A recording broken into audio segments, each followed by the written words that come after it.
네, 여러분 안녕하십니까? 제가 6.25가 있는 주라 대단히 바빴습니다. 그 바쁘다 보니까 마침 그 매주 수요일 날 촬영을 해야 되는데 또 지방 또 강연도 있고 그래가지고 오늘은 집에서 조금 늦게 촬영을 하기로 했습니다. 지난주에 그 가장 큰 이슈는 뭐니 뭐니 해도 푸틴의 북한 방문이라고 말할 수가 있겠습니다. 푸틴이 북한을 방문해가지고 북한과 러시아 사이에 방위 조약이 체결됐습니다. 방위 조약이 체결되고 그것이 아주 국제적으로 엄청난 파장을 일으키고 있는데 그 내용들이 과연 무엇을 의미하는지 이런 것에 대해서 오늘 말씀드리려고 합니다. 네, 그 푸틴이라는 그 사람이 국제정치적으로 상당히 큰 영향력을 미치고 있는 사람입니다. 그리고 아주 경력도 아주 그 특이한 사람인데 대통령을 하다가 국무총리를 또 하다가 다시 대통령이 돼가지고 그래서 지금 이제 지난 2024년 3월 달에 그 다시 선거를 했는데 압도적으로 당선이 됐습니다. 88.48%라고 그러니 거의 90%의 지지로 당선이 돼가지고 그래서 지금 임기가 6년인데 그 지금 임기를 마치면은 2030년 5월까지 이 대통령직을 확보한 사람입니다. 아주 독재자죠. 독재자인데 상당히 그 유능한 것 같습니다. 1952년생이니까 금년에 지금 만으로 71세인데 스탈린 다음으로 지금 러시아 그리고 소련에서 영향력이 큰 지도자로 취임 임기도 거의 그 비슷한 이런 지도자로 이제 각인이 되고 있습니다. 예, 하도 오랫동안 대통령을 하다 보니까 푸틴이 처음으로 대통령 된 것이 47세 때 그러니까 지금부터 24년 전인데 그때 북한을 방문한 적이 있었습니다. 그때는 김정은의 아버지인 김정일을 만났죠. 그때 김정일이는 58세였습니다. 그런데 지금 이제 24년 만에 와서 푸틴은 71살짜리 좀 늙은 사람이 되었고 그리고 40세의 그 아들 김정은을 만났습니다. 지금 국제사회에서는 푸틴을 아주 압도적으로 이렇게 좀 부정적으로 보는 편입니다. 모든 그 학자들의 책을 보면은 압도적인 다수가 푸틴을 부정적으로 보는데 제가 그 푸틴에 대해서 상당히 그 긍정적으로 보는 미국의 아주 괜찮은 학자입니다. 스탠포드 대학에 있는 캐서린 스토노라는 교수가 있는데 여러분들이 사진 보실 겁니다. 그 분이 2021년에 그 러시아 is power and purpose in a new global order 그러니까 새로운 국제 질서 하에서 러시아의 힘이 과연 무슨 의미를 가지고 있느냐 그러니까 resurrected 이거 책 제목은 러시아 resurrected 그러니까 러시아가 다시 부상을 하고 있다라는 그런 얘기인데 이 책에서는 푸틴을 상당히 그 우호적으로 괜찮은 사람이라고 평가했는데 그 이유가 재미가 있습니다. 러시아라는 나라가 우리나라 많은 사람들이 잘못 알고 있지만은 러시아는 그 미국급의 강대국이 결코 아닙니다. 그래서 그 캐서린 스토노라는 교수가 대한민국 수준의 경제력을 가진 러시아가 유럽 전체를 공포에 쌓이게 할 정도로 그 대단한 힘을 과시하고 있다. 그러니까 그 푸틴은 대단한 사람임이 틀림없다. 그 대한민국 정도 되는 국력을 가진 나라의 지도자가 유럽 전체를 덜덜 떨게 만들고 있다. 그런 면에서 우호적으로 분석한 책이 있었습니다. 그런데 최근에 푸틴과 김정은의 만남을 전 세계가 분노하고 있는데 특히 그 미국이 분노하고 있습니다. 그 파장이 엄청난데 저는 그 파장이 진짜 그 태풍이 될지 또는 찻잔 속의 태풍일지는 두고 봐야 될 것이다라는 생각이 듭니다. 많은 사람들이 북한과 러시아의 그 행동에 대해서 이건 국제 정치적으로 어마어마한 파장을 일으킬 것이다라고 얘기를 하는데 저는 솔직히 좀 그렇게 보는 편은 아닙니다. 그러니까 히틀러하고 무솔리니의 만남에 비견을 하는데 과연 오늘의 푸틴이 그 1938년에 히틀러 정도 역할, 비중, 영향력을 가지고 있을까? 그리고 김정은이 무솔리니 정도의 그 비중을 가지고 있을까? 미국이 조금 과장하는 거 아닐까? 아무튼 푸틴이라는 독재자와 김정은이 만나가지고 서로 안보 협력을 하기로 약속했다는 사실은 뭐 우리한테 좋은 것은 아니지만은 그렇다고 해서 이것을 마치 그 히틀러 무솔리니의 만난 것 같은 사건으로 볼 필요까지 있는지에 대해서는 저는 조금 회의하는 편입니다. 우선 이제 그 이유는 국제 정치는 뭐 제가 항상 강조했지만은 힘의 정치입니다. 힘의 정치. 러시아가 그 국력 중에서 가장 중요한 것은 아무래도 경제력이죠. 경제력이 국력의 기본 요인인데 러시아는 지금 세계 10대 강국 안에 들어가지 못합니다. 세계 10대 강국에 들어가는 나라는 뭐 물론 미국이죠. 미국은 그 최근 자료 보니까 GDP가 28조 7,800억 뭐 압도하고 있습니다. 중국이 1,018조 5,300억, 그리고 독일, 일본, 인도 쭉 이렇게 나가는데 러시아는 10등 바깥이고 11등으로 2024년은 기록되고 있습니다. 그래서 이제 2조가 조금 넘는 나라예요. 대한민국은 금년에 조금 내려가서 14등으로 돼 있는데 러시아, 멕시코, 호주, 대한민국, 스페인 요 정도가 바로 그 10대 강국 안에는 안 들지만은 그 바로 다음에 들어가는 나라입니다. 우리가 이제 미국이 러시아가 한 행동에 대해서 막 펄펄 뛰는데 러시아의 GDP는 미국의 14분의 1입니다. 그러니까 돈으로 14분의 1인데 그 두 나라가 서로 자웅을 겨루는 강대국일까라는 그런 생각은 들어요. 러시아는 군사력이 세지 않느냐 뭐 이런 얘기 하는데 그것에 앞서서 몇 년 전입니다. 하버드 대학에서 나온 그 자료인데 하버드 대학에서 나온 자료에 이런 말이 나와요. 러시아의 2017년 GDP는 barely more than that of South Korea. 간신히 한국을 앞지를 정도다. 그러니까 이제 그 미국에서 러시아를 적으로 삼는다는 거가 조금 너무 그 약한 상대다 하는 그런 얘기를 하죠. Russia doesn't even rank among the world's 10 largest economies. 러시아는 세계 10대 강국에도 끼지 못한다라는 식으로 하버드 대학에서 나온 보고서에서 비판한 것을 봤습니다. 개인 소득은 말이죠. 더 중요한 것이라고 볼 수 있는데 러시아의 개인 소득은 14,000불이 살짝 넘어가지고 세계 65등입니다. 중국의 개인 소득은 13,000불 정도로 세계 68등. 미국의 6분의 1밖에 안 됩니다. 러시아 사람들의 그 1년 동안 버는 돈이. 그리고 중국은 미국 개인의 6.5분의 1. 그러니까 사실은 뭐 중국 같은 경우에는 가난하지만은 인구가 많다 보니까 GDP가 뭐 꽤 미국에 근접해 있는 편인데 개인적인 차원에서 봤을 때 러시아와 중국은 강대국이라고 얘기하기가 조금 우습죠. 여러분들이 그 재미있는 그 그림 하나 보실 텐데 이게 제가 여러 번 보여드렸던 그림입니다.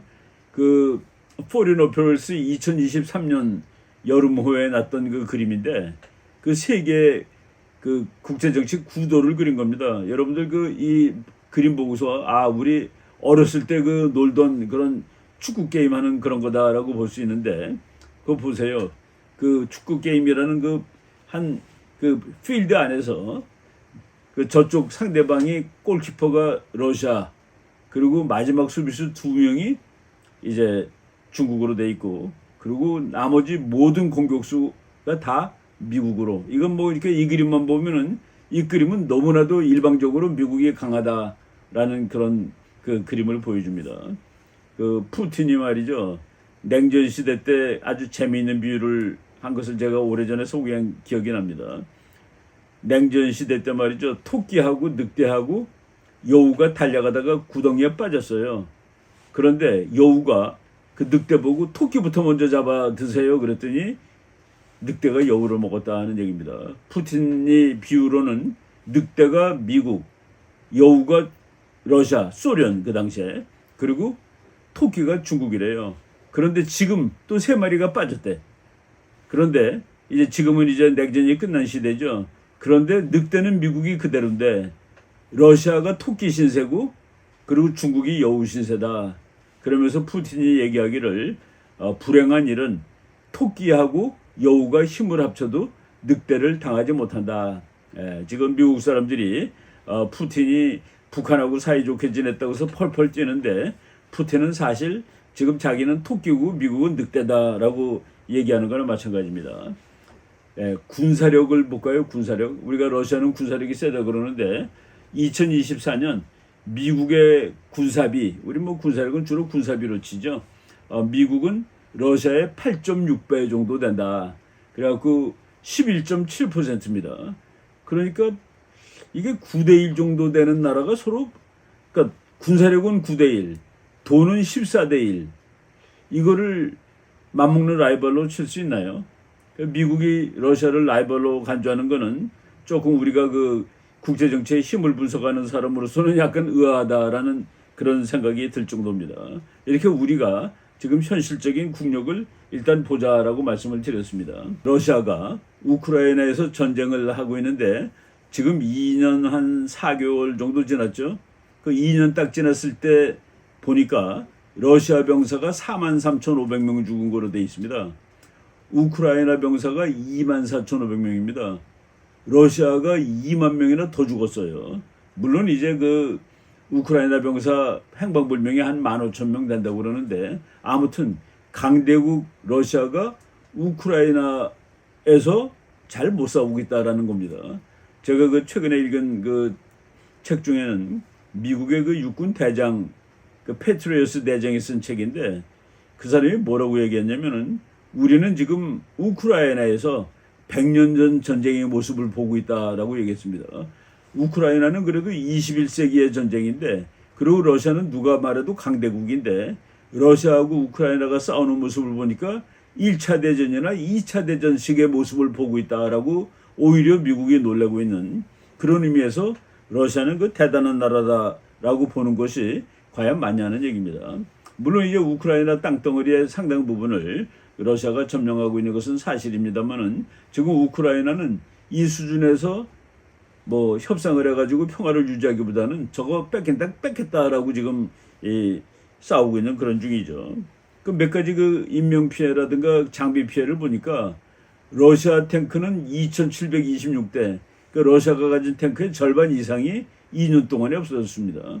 탱크는 우크라이나 탱크는 741대, 그러니까 러시아가 약 3배 정도 탱크 피해가 더 많은 거예요. 그리고 보병 전차가 844대 3,400. 이것도 러시아가 훨씬 더 피해를 많이 보고 있는 겁니다. 탱크라든가 찝차라든가 우크라이나는 파괴된 것이 806대, 러시아는 3,124대. 대포는 우크라이나 파괴된 게 566, 러시아는 1,518 등등. 여러분들은 나중에 한번 보십시오. 이렇게 전쟁터에서 그 죽는 인명 피해 비율을 보면은 러시아가 우크라이나보다 훨씬 못 싸우고 있다라는 그런 얘기가 나옵니다. 지금 푸틴하고 김정은이가 만났는데 그 만난 원인을 지금 제가 말씀드렸습니다. 러시아가 약소국 우크라이나랑 싸우면서 쩔쩔매고 있다라는 것이 바로 김정은과 푸틴의 만남의 가장 중요한 이유입니다. 원래 만남은 금년 6월 19일이 아니라 작년 9월 13일 날 있었죠. 러시아의 그 보스토친이라는 우주 기지에 김정은이가 기차 타고 달려갔었습니다. 거기서 만나가지고 이제 러시아는 북한의 포탄을 얻어쓰고, 여기서 이제 우리가 러시아의 포탄을 북한이 대준다. 그러니까 둘이 친하다라는 그런 얘기를 하기 이전에 러시아는 과연 정말 강대국일까? 정말 강대국이면은 북한의 폭탄을 빌려 써야 될까라는 생각을 한번 해보시기 바랍니다. 그리고 말이죠, 우리가 상식적으로 생각을 해야 되는데, 북한이 포탄을 주면은 지금까지 한 180만 발 줬답니다. 작년 9월부터 어마어마하게 많이 준 것이죠. 그럼 북한은 뭐를 받아야 되겠습니까? 북한이 원하는 건 뭘까요? 당연히 돈이겠죠. 달러입니다. 달러. 그런데 러시아가 달러가 있나요? 이게 참 문제가 생기는 겁니다. 그리고 또 재밌는 거는 우크라이나 국방부의 보고에 의하면은 북한이 러시아에 제공한 폭탄 중에서 절반은 안 터진답니다. 그러니까 러시아는 불량품을 얻어간 거예요. 불량품을 얻어갔기 때문에 돈이 있더라도 아마도 안 줄 겁니다. 바로 이런 상황인데, 그러면 돈 안 주면 다른 거 달라. 러시아가 북한한테 기술을 준다라고 얘기하는데, 여러분, 폭탄은 하드웨어입니다. 기술은 소프트웨어예요. 그게 교환 비율이 어떻게 됩니까? 폭탄 이만큼이면 기술 이만큼이에요? 그런 게 어디 있어요, 그죠? 그리고 러시아가 북한한테 좋은 기술을 줄까요? 러시아가 중국에 비행기 팔 때 그 엔진을 출력이 약한 걸 줍니다. 왜 출력 좋은 비행기를 주면 러시아 공격할 거 아니겠습니까? 이게 안 되는 겁니다. 최근에 북한에서 아주 개망신을 당한 것이 바로 며칠 전에도 미사일이 터졌습니다. 5월 27일 날 5월 17일에 정찰위성을 발사했는데 정찰위성이 1분 정도 날아가다 로켓가 터졌습니다. 여러분, 정찰위성은 미국 돈으로 계산하면은 미국식으로 계산하면은 3.9억 달러, 약 4억 달러짜리입니다. 북한이 발사한 것 중에서 제일 비싼 물건인데 그놈이 1분 만에 터졌다. 그러니까 아마도 러시아가 기술을 제대로 안 주는 것 같아요. 우리가 한번 상상해 봅시다. 러시아가 내가 기술을 다 줬잖아. 기술을 다 줬는데 왜 터져요? 제가 한번 상상을 해보면은 지금 이제 몇 년 전에 돌아가셨지만은 미국의 찰스 크라우트 해머라는 아주 끝내주는 시사 분석가가 있었습니다. 그 사람이 트럼프 대통령 있을 때 북한이 막 미사일 실험하니까 미국은 북한 미사일을 공중에서 요격해서 폭파시켜 버려야 된다라고 그런 제안을 한 적이 있었는데, 만약 러시아가 기술을 다 줬으면 미국이 방해한 거라고 볼 수 있고, 그렇지 않으면 러시아가 기술을 안 준 것이라고 볼 수 있는 것이죠. 북한 정찰위성 발사 실패했다, 1단 비행 중 폭발했다 해가지고 그 이후에 북한이 분노해가지고 쓰레기도 보내고 막 그러는 것이죠. 정찰위성은 대단히 비싸고 정찰위성이 완성이 안 되면은 북한이 미국까지 대륙간 탄도미사일을 쏴서 날릴 수가 없습니다, 사실은. 하여간 180만 발을 주기로 했는데 그것 자체가 비정상적인 정상회담이었다. 교환가치 이런 거가 전혀 나오질 않는 것이죠. 그리고 러시아가 돈도 없고 에너지를 줘야 되거나 식량을 줘야 되는데 북한한테 에너지 주고 식량 주는 거는 러시아가 유엔에서 약속했던 것을 스스로 어기는 거가 됩니다. 그래서 국제사회에 아주 불리한 그런 일이 되기 때문에 북한과 러시아의 만남. 그래서 저는 좀 웃기는 생각이지만은 김정은이가 러시아로부터 받을 수 있는 가장 좋은 물건은 고급 승용차구나라는 그런 생각을 해보게도 됩니다. 네, 많은 나라가 지금 자유진영이 우크라이나를 도와주고 있죠. 우리는 그래도 러시아와의 관계 때문에 무기를 대주지 않았습니다. 그냥 인도적인 물건을 대주고 그랬었는데 이번에 북한이 러시아와 방위조약을 맺었다는 그 사실은 우리를 대단히 흥분하게 했고, 그리고 한국이 그런대로 그 분노를 올바르게 표출했다라고 저는 보고 있습니다.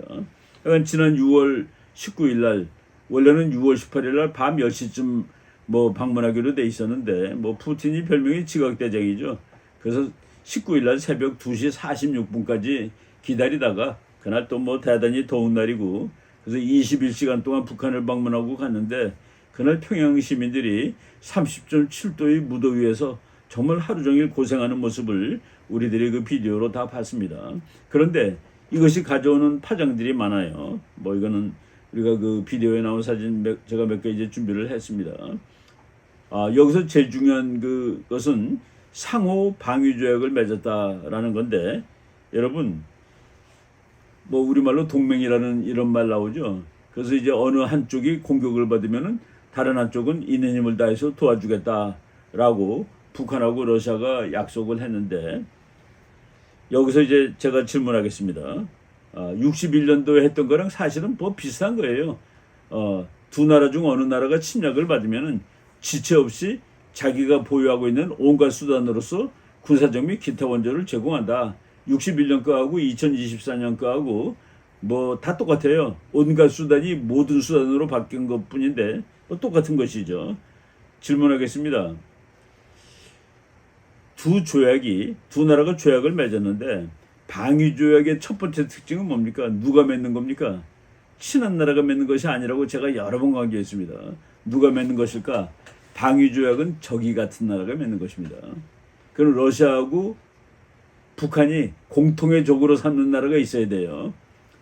그리고 거기까지 안 간다 치면은 누가 공격을 하면 도와준다고 그러는데 지금 북한을 공격할 가능성이 제일 높은 나라가 지구에서 누군가요? 한국이 북한 공격할 가능성이 있나요? 미국이 탱크로 북한 밀고 들어갈 가능성이 있나요? 예. 북한을 군인들이 밀고 들어갈 가능성이 제일 높은 나라는 중국입니다. 중국. 지금 그러고 있죠. 북한이 언제 붕괴될 가능성이 있을 때 그때 중국이 밀고 들어가면은 우리가 통일하는데 고달프게 될 거다. 저는 이번 사건을 보고서 지금 러시아가 중국의 진입을 막아주겠다라고 북한한테 약속했구나라는 생각을 하게 됩니다. 아마도 중국이 그래서 대단히 분노하고 있다.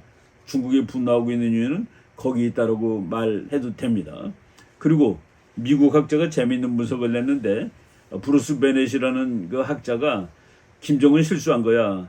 뭐냐면은 러시아를 공격할 가능성이 지금 이제 제일 많은 나라는 우크라이나입니다. 우크라이나 군대가 러시아로 밀고 들어가면은 지금은 러시아가 우크라이나로 들어갔죠. 근데 우크라이나가 지금 러시아 본토를 때리겠다고 그러는데 그럼 침략이 되는데 그때 북한은 어떻게 해야 되는지 도와주러 가야 되는지 이겁니다. 그리고 북한이 흔들흔들할 때 중국이 들어오면은 그때 러시아는 어떻게 할지 이 문제를 저 사람들이 고려를 했을까? 아마도 김정은이는 러시아한테 그 경우에 와서 막아달라는 그런 부탁을 한 것일지도 모르겠다는 생각을 하게 됩니다. 근데 최근에 나온 뉴스 보니까 아직 우크라이나가 러시아를 공격하지 않았는데 북한의 공병군단을 건설 노동자로 해외 파견하고 러시아로 가게 되면은 1인당 한 $800쯤 줄지 모르겠다라고 해가지고 북한이 그 관심을 보이고 있다라는 뉴스가 우리나라에 나왔습니다. 이거보다도 전투부대가 갈 가능성이 있는데 하여간 북한으로서는 대단히 골치 아플 겁니다. 북한이 전투부대가 러시아 가면은 폭탄도 다 러시아 주고 그러면은 미국하고 한국은 어떻게 막습니까? 북한이 제일 철천지원수로 오르는 것이 한국하고 미국인데 바로 이런 그 묘한 상황이 앞으로 생길지 모르겠다라는 그런 말씀을 드립니다. 하여간 다음 달에 도네츠크에 공동부대를 파병할지 모르겠다 하는데 여기 아주 그 위험한 지역이라고 말씀드릴 수 있습니다. 제가 다시 강조하는데 동맹은 공통의 적을 가정한다. 북한과 러시아의 공통의 적은 누구일까? 우크라이나보다는 오히려 중국 아닐까? 그리고 말이죠. 중국하고 북한하고 러시아는 이렇게 붙어있는 나라인데 붙어있는 나라는 운명적으로 진짜 친구가 될 수 없습니다. 북한이 어느 날 러시아랑 친해지면은 중국하고 관계는 나빠지게 돼 있어요. 그리고 북한이 중국하고 친해지면은 러시아의 관계는 나빠지게 돼 있는 것이 바로 지정학적 운명입니다. 그리고 중국과 러시아는 운명적으로 진짜 친구는 아닙니다. 4,179km 붙어있는 국경의 길이가 4,000km가 넘어요. 국경이 4,000km가 넘는 나라가 진짜 친구가 될 수 있다? 나는 그런 거 없다고 생각합니다. 그래서 이번 북한이 그랬죠. 불페이 전후라고 러시아가. 그러니까 중국이 분노하고 있는 겁니다. 바로 이런 측면을 우리가 잘 봐야 되겠다. 그리고 중국만 화가 난 게 아니라 어느 정도 북한도 이제 기분이 나빠가지고 둘이 서로 티격태격 하다가 북한에서 어느 정도까지 중국에 대해서 얘기했냐면은 대사관 철수시키겠다는 말까지 나왔습니다. 우리가 이런 상황을 잘 활용을 해서 우리의 그 통일 전략이라든가 안보 전략을 짜야 된다고 생각을 합니다. 그래서 북한과 러시아와 중국 세 나라가 진짜 동맹국가가 될 가능성은 없다. 그 미국 논문에 Is Russia, North Korea, China alliance possible? 러시아와 북한과 중국의 동맹은 가능할까라는 그런 논문이 있었는데 진짜 동맹 세 나라가 한꺼번에 되기는 아니다라고 이제 얘기가 나왔습니다. 그 논문이 나왔고 지금 북한은 지금 러시아랑 친해지는 만큼 중국하고는 사이가 나빠지고 있다. 이런 것들을 북한이 그냥 노골적으로 얘기를 하고 있죠. 그래서 북한과 중국이 균열되고 있는 만큼 러시아와 중국은 친해지고 그래서 중국에 파견한 인력을 북한이 지금 철수하고 있답니다. 그리고 북한도 중국을 비판하고 중국도 북한을 비판하고 그리고 최선희가 주중 북한 대사관을 철수할 수 있다라는 식까지 북한에 있는 중국에 있는 북한 대사관이 철수한다고 그러면 이건 뭐 적국이 되는 거나 마찬가지죠. 그리고 대한민국이 지금 제대로 분노하고 있는데 우리가 러시아한테 분노할 수 있는 이유는 러시아가 사실 국가 이익만 따지면은 북한보다 대한민국이 훨씬 소중합니다. 훨씬 중요해요. 북한은 러시아한테 그냥 부담입니다. 그렇지만 한국은 러시아의 자산이 될 수 있는데 지금 이번에 한국을 분노하게 했죠. 그래서 우리가 러시아 하는 데 따라서 우리가 우크라이나에다가 155mm 포탄까지도 줄 수 있다. 그리고 이제 대통령이 이제 그 요번에 6.25 날 연설했죠. 6.25는 뭐라고 연설했냐면은 지금 북한하고 이 러시아가 지금 모여서 저런 일을 하는 것은 이것은 시대착오적 행동이다. 시대착오적 행동이다. 그래서 대통령 말을 조금 인용하면은 군사 경제적 협력 강화마저 약속을 했다. 역사의 진보에 역행하는 시대착오적 행동이 아닐 수 없다라고 비판했더니 아주 재미있는 반응이 나왔습니다. 러시아가 북한하고 러시아의 조약은 대한민국을 겨냥한 것이 아니다. 그러면 중국이네요. 겨냥한 나라가. 바로 이런 그 예상치 못한 거기에 지금 북한이 당면하고 있습니다. 그래서 지금 최근에 나온 뉴스 보니까 러시아 내부에서도 김정은하고 만나서 이런저런 약속해 주는 거를 만류했다는 얘기가 나온다라는 말까지 갔습니다. 제일 여기서 결정적인 것은 미국이 화났답니다. 미국이 화났는데 나는 이렇게 잘 보면 미국이 이 기회를 포착하는구나라는 생각이 들어요. 그래가지고 지금 뭐 미국에서 바이든 대통령이 헤매고 있는데 바이든이 잘못해서 우크라이나 전쟁이 났고 우크라이나 전쟁 때문에 러시아와 북한이 친해지게 되었다. 바이든이 제대로 했으면은 이런 일은 아예 안 일어나는데 바이든이 잘못해서 한반도도 나빠지고 세계가 나빠지는 거 아니야 라고 지금 미국의 공화당 쪽에서 비난을 하고 있습니다. 사실 지금 미국은 이런 것을 기회로 해가지고 지금 오늘이 내가 촬영하는 시간이 6월 28일인데 지금 한국과 미국과 일본이 프리덤 엣지라는 참 사상 최초의 그 대단한 훈련을 벌이고 있는 중입니다. 그러니까 3국이 최첨단 무기를 동원해서 그러니까 북한하고 러시아가 친히 지내겠다고 그랬더니 여기서 반응이 심상치 않은 반응이 나오고 있다라고 말할 수 있는 것이죠. 미국의 장군 중에 아주 유명한 잭킨 대장이 있습니다. 나는 저 사람 그 평론을 아주 잘 듣는 편인데 요번에 아주 그 김정은하고 푸틴 만난 걸 보고 야 저분이 저렇게 얘기하는구나. 미국은 2차 대전 이후에 지금처럼 심각한 위협에 당면한 적이 없다. 난 좀 과장 같아요. 근데 아무튼 미국 대장이 지금처럼 강력한 엄청난 위협에 당면한 적이 없다라고 얘기를 했고 그리고 이제 뭐 미국에서 아주 알아주는 상원의원이죠. 린지 그레함 상원의원이 지금 지독한 악당들이 뭉쳤다. 히틀러 무솔리니 같은 놈이 뭉친 것 같은 그런 얘기다. 라고 뭐 민주당 공화당이 다 야단 법석입니다. 그래 놓고서 지금 미국 공화당 상원의원 민주당 상원의원이 러시아를 테러 지원국으로 지금 지정하라. 지금 미국이 테러 지원국으로 지정한 나라는 4나라입니다. 시리아, 북한 이런 나라들이 들어가는데 그 테러 지원국에 한번 지정당하면은 굶어 죽습니다. 미국이 완전히 굶어 죽이는 게 테러 지원국이에요. 그런데 테러 지원국인 북한을 러시아가 지원했으니까 러시아도 테러 지원국이다 라는 식으로 이 사람들이 화를 내고 있는데 여기서 중요한 건 뭔지 아십니까? 지금 미국이 이 기회를 통해서 한국에다가 핵무기 갖다 놓겠다고 얘기를 합니다. 그렇지 않아도 갖다 놔야 되는데 좀 델리케이트하죠. 그런데 너네들 그러기야? 그거 갖다 놓고 저는 여기서 한 수 더 뜬다는 생각을 하고 있는데 지금 미국이 옛날에 고바초프하고 레이간 대통령이 INF 트리티라는 걸 맺었습니다. 중거리 미사일은 서로 만들지 말자. 그런데 트럼프 대통령 때 니네가 약속 안 지켜 그래서 미국이 중거리 미사일 만들었는데 중거리 미사일은 러시아보다는 중국을 겨냥하는 데 너무 좋습니다. 한 3,000km 정도 가는 거를 일본이라든가 필리핀이라든가 대만에 갖다 놓으면 중국은 큰일 나는 것이죠. 그 INF 그러니까 중거리 핵미사일을 아시아에다 갖다 놓을 수 있는 그런 빌미를 지금 미국은 얻었다는 얘기입니다. 여러분 그 괴상하게 생긴 그 비행기 하나 보겠는데 별명이 하늘의 전함입니다.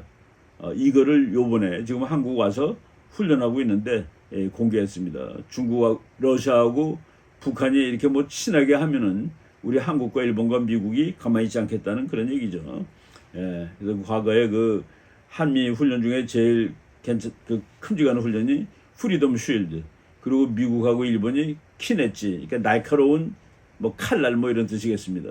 근데 그거 두 개를 합쳐가지고 프리덤 엣지, 한미일 3국이 그래서 그 훈련을 지금 이제 시작을 했는데, 그래서 러시아가 이거 오히려 혹 뛰려다가 더 큰 혹을 붙인 꼴 아닐까. 그리고 우리는 그냥 야 이거 큰일 났다라고 얘기할 것이 아니라 러시아가 그렇게 그 무시무시한 나라가 아니라는 사실, 상대적으로 대한민국도 꽤 괜찮은 나라라는 사실, 국제정치에 당당할 수 있습니다.